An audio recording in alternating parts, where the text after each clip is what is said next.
Hello once again. Now, there's a very good reason for this backdrop, which is quite obvious. It's our home and the only one we have. Unfortunately, it's being run by some very powerful lobbies and very powerful people. And the biggest lobby of all is the United Nations, which in many people's opinion is run by sociopaths, or even worse, psychopaths. And I'm going to leave a link to a video that is very, very important to watch in this stage. Now, news from America is that some big tech companies are investing millions to the Trump campaign. Now, whether that will help, I have no idea, because the voting system can't be relied upon and the corruption is everywhere. And as we know, the mainstream media can make or break elections. And only on November the 6th will we know the new leader of the once most powerful nation on earth. And the big question is, will it be in the future? Because it doesn't look too good for America right now. And as we all know, empires come and empires go. Always have done.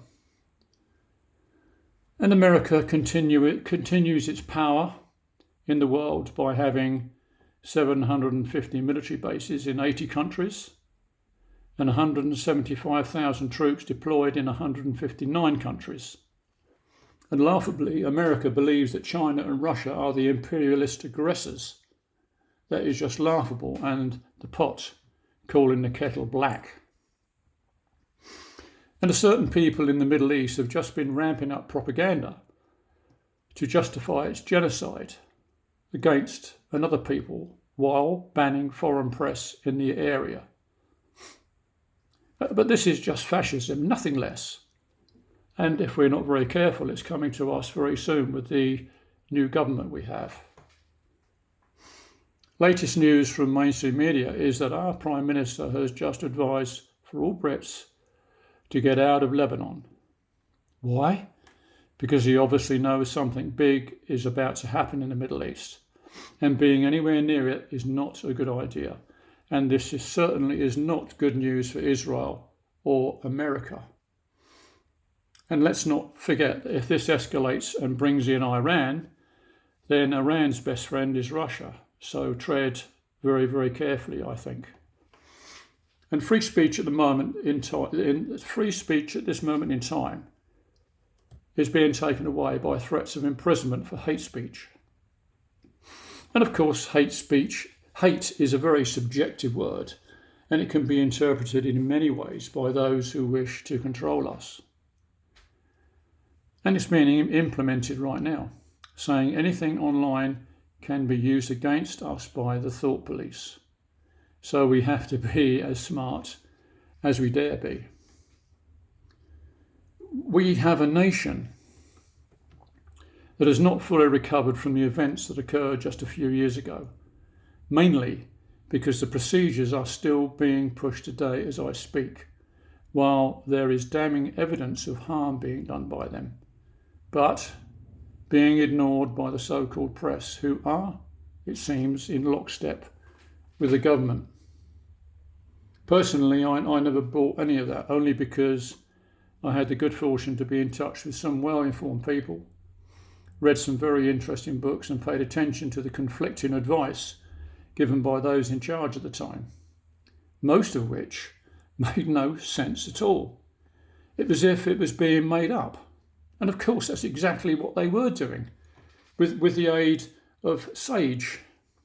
That's the Scientific Advisory Group for Emergencies, with some very strange characters in attendance, along with at least 2 self-proclaimed communists and a few clinical psychologists.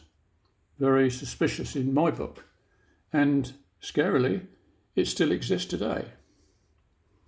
Now, the reason for this monologue is because it's all happening once again, in one way or another, and I'll leave a link to someone who's far more qualified than I am, and is certainly worth watching. He is Ivor Cummings, an engineer who solves complex engineering problems worldwide, and he is now turned to the UN and its plans for your future. Yes, your future. And it's a long video, but it can be viewed in small bites if you want. My advice, don't miss it. It's crucial. It's a bit tongue-in-cheek, and he uses humour to emphasise the point, but he sure talks a lot of sense in my book. Luckily, he's a high-profile figure, and he can get away with lots more than I ever can. And as I've said many times before, fear is the factor here, and it's being used against already vulnerable people by governments across the world because they know how easy it was the last time. The question is, do you want to be ruled by fear? And I do have some hope that many will not comply so easily this time. But you never know how strange folk can be. Thank you for listening. Bye-bye.